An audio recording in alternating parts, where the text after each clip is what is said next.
Hi everyone, welcome back to another video from Wake&Tech. Today in this video, I'm gonna be guiding you through how you can easily change your username in Sora AI. To change your username in Sora AI is super simple. First things first, open a web browser and then in the URL box type in sora.openai.com and search. You'll need to log in using your OpenAI's credential to get inside the Sora AI homepage. From the home screen, go to the upper right corner and click on the human icon at the top right, and then in the expanded menu, select Settings. Underneath Settings, make sure you're inside General.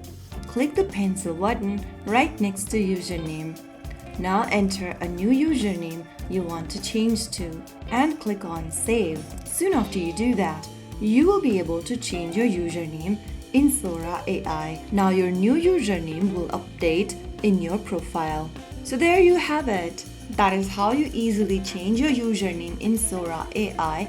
If you found the video helpful, don't forget to like, share and subscribe to our channel. I will see you again in the next video. Stay tuned till then.